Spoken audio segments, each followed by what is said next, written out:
Oi, eu sou o Maxon e hoje eu vou falar sobre filmes no Netflix, parte 2. Faz umas semanas aí que eu gravei um programa sobre filmes de terror obrigatórios, que eu considero obrigatórios, né, do Netflix. E desde então eu tava na cabeça com a ideia de fazer um outro desse, porque esses programas de listas funcionam, né? É uma maneira rápida e fácil de apresentar coisas legais com uma temática específica. E aí, desde então, eu estava com a ideia de pegar filmes que talvez você não tenha ouvido falar e que eu, particularmente, considero muito bizarros de estarem no Netflix. Só de estarem lá, para mim já é muito bizarro. E alguns deles, vários deles, na verdade, não tem nem nome em português. Então eu não tenho noção de como funciona essa transição, essa negociação com o distribuidor e tal, para colocar um filme desse que não tem nem nome em português lá no Netflix. E se você dá uma olhada lá, muito provavelmente você vai deixar passar umas coisas, ou porque a fotinho não é muito interessante, ou porque o nome em si talvez não te atraia de alguma forma, mas esses que eu vou falar aqui eu acho que são muito, muito bons por muitos motivos, e eu não vou discorrer muito sobre cada um, mas para incitar curiosidade, para que você coloque numa listinha aí também, de que esses filmes têm um porquê de serem assistidos. Eles trazem alguma coisa que, na minha opinião, é relevante. Eu vou começar com um desses que não tem nome traduzido, chama The Seasoning House. Quando eu vi que esse filme estava lá, eu fiquei surpreso, porque não foi fácil assistir esse filme quando ele saiu na época. Foi uma luta para ir atrás, para conseguir ver. Mas, de qualquer forma, esse filme ele é de um diretor chamado Paul Hewitt, e ele não tem longas. Esse é o primeiro longa dele, mas ele tem uma vasta carreira cinematográfica com efeitos especiais. Se você é fã de filmes de terror, fãs do Neil Marshall, você vai ver que ele tem uma parceria com esse cara. O Neil Marshall ele é o diretor do Abismo do Medo, The Descent, que é um baita filme de terror com um grupo de amigas que exploram uma caverna. Ele é o cara que faz efeitos especiais, efeitos práticos no filme. Um outro filme que ele fez também, que eu acho muito bom, mas na época não fez sucesso, chama Juízo Final, Doomsday. Bom, então o cara ele manja dessas coisas e ele resolveu dirigir. E ele fez esse Seasoning House, que é um filme muito impressionante em uma série de aspectos. Ele acompanha uma menina que é forçada a trabalhar, uma menina muda. Ela é muda e ela é surda também. Ela é forçada a trabalhar num prostíbulo numa região do sudeste da Europa. Isso nos anos 60. Então, guerras civis aconteciam lá, revoluções aconteciam nesse lugar. Então é basicamente um bordel de soldados de guerra. E essa menina, por ela ter uma cicatriz no rosto e por ela ser surda e muda, e por ela ser queridinha do dono do bordel lá, o cara chama Victor, é uma figura extremamente odiosa, um cara detestável, assim. Em 5 minutos de filme você já tem um ódio mortal por esse sujeito, e eu acho isso uma grande qualidade, tanto do roteiro quanto do ator. Essa menina ela é obrigada a dopar e a maquiar as prostitutas que trabalham de forma forçada nesse lugar. E então a gente acompanha o dia a dia dessas meninas e em especial dessa que cuida delas. É um filme visualmente impactante, ele já começa com uma cena extremamente gore de uma morte lá. E ele tem nuances humanas muito bonitas. Então ele tem esse paradoxo, esse contraste entre o lugar em que se passa e as pessoas horríveis que convivem e que frequentam esse lugar, e uma relação bonita entre as meninas que lá vivem. E ele tem um desfecho também que vale muito a pena, The Seasoning House, sem tradução para português, baita filme. Um outro que eu também achei escondido lá no Netflix, que eu acho que é digno de menção, chama A Floresta, de um diretor que eu tenho muito apreço, chamado Lucky McKee. Pouca gente conhece esse filme, e eu falo isso por comentários com amigos que gostam de filmes de terror e que nunca ouviram falar. Não se confundir com um filme recente que chama The Woods, o nome em inglês é The Woods, que é um filme irlandês de terror, muito bom, mas não tem nada a ver. Esse The Woods é um filme que também se passa nos anos 60, que pais de uma menina problemática a colocam num colégio só para garotas, isolado no meio do mato. Então, assim, quem é fã de filme de terror já vai logo de cara perceber que o pai dessa menina é o Bruce Campbell. Ele não aparece muito no filme, mas só a participaçãozinha dele é legal. E aí a gente acompanha a rotina dessa menina num colégio que tem muitas coisas estranhas acontecendo e que a floresta que circunda esse colégio tem uma influência muito forte nas professoras e nos acontecimentos e fatos que passam a permear a vida dessa menina.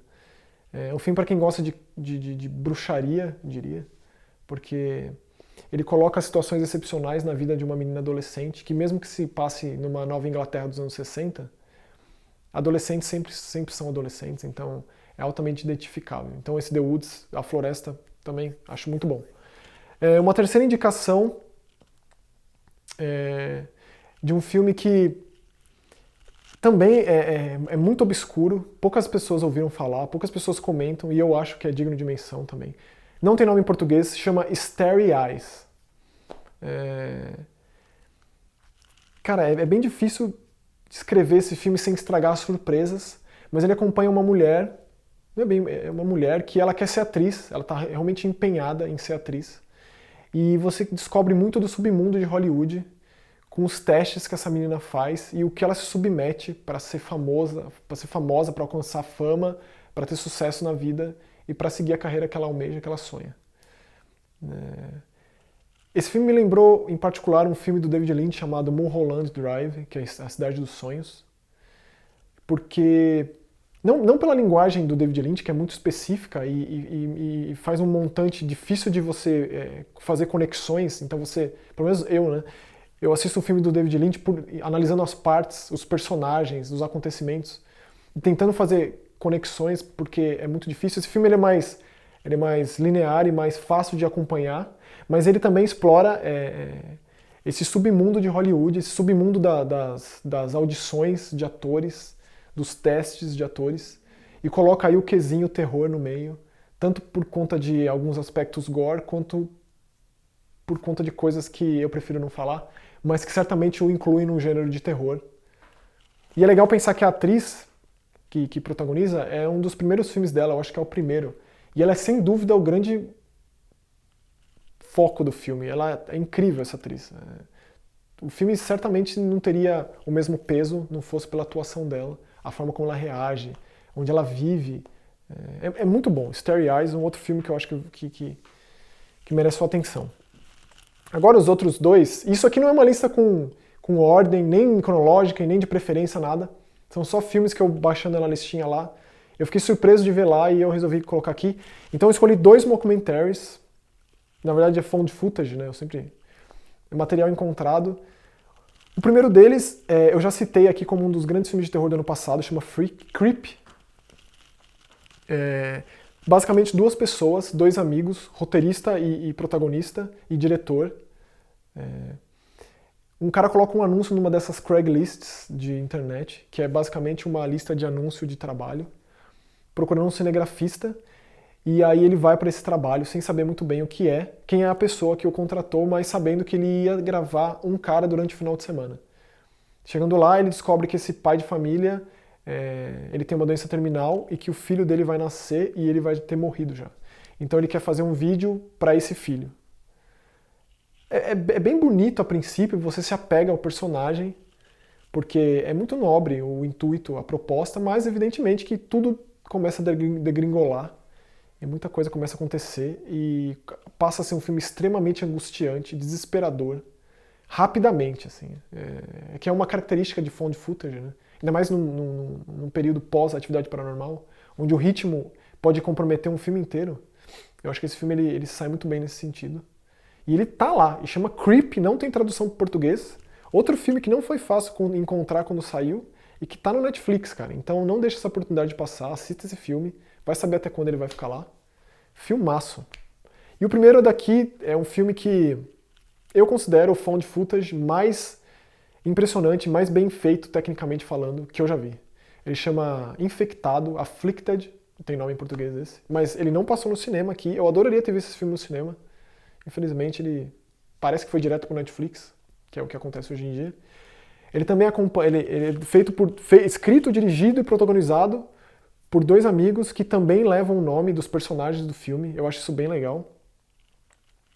E esses 2 amigos, eles vão fazer uma viagem pelo mundo, várias capitais, vários países do mundo, por conta de um desses amigos ter uma doença terminal. E o outro quer fazer essa viagem antes que algo de pior aconteça.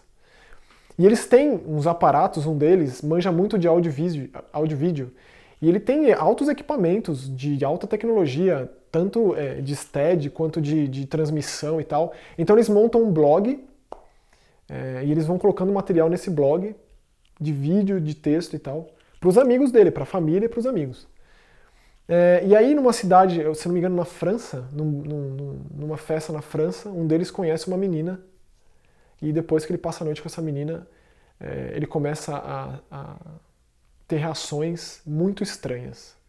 Tanto com relação à comida, quanto com relação a ser uma pessoa normal. Ser uma pessoa normal já não é mais uma opção para esse cara. Ele passa a sofrer mutações. E tipo, a gente vive numa geração que existem muitos filmes de mutação. Sempre com esse quesinho de histórias em quadrinhos, mas existem muitos filmes de terror que isso acontece. Uma cientista que entra em contato com um objeto de análise e ela se transforma em alguma outra coisa, uma monstruosidade e tal. Existem muitos filmes com essa temática. Esse filme ele se insere nisso, mas eu acho que ele vale a pena pela linguagem, pelo formato escolhido, que certamente seria muito mais difícil, que foi, né? Deve ter sido muito mais difícil fazer do que um filme convencional. Então esse Infectado assista, caso você não goste, eu acho que pelo menos os quesitos técnicos vão te impressionar, especialmente se você é um entusiasta desse formato como eu. Mas eu acho que é um filmaço, ele é muito impressionante em muitas cenas, e eu não vou contar exatamente o que acontece, mas isso é tipo o primeiro ato, nem isso do filme, só para instigar um pouco. Então esse é um dos mais impressionantes que tem lá na listinha, certamente recomendaria para qualquer amigo ou amiga fã de filme de terror. Então eu pretendo fazer mais listas, conforme o tempo for passando. Uns amigos e umas pessoas que assistem vieram falar comigo sobre você deveria falar sobre quadrinhos de terror, ou então falar sobre histórias de terror, literatura, e eu certamente falarei. Para mim essas coisas são um pouco mais complicadas de trazer aqui, porque eu preciso encaixar num formato mais direitinho de como eu falaria sobre uma história em quadrinho de terror aqui, sem dar muitos detalhes e instigando da mesma forma. Eu estou mais acostumado a falar de filmes e de jogos por conta da minha vida num todo, mas certamente eu leio bastante, tanto quadrinho quanto literatura, especialmente contos de terror, que eu vou trazer aqui e vou expor conforme os programas forem passando. Então é isso aí. Valeu!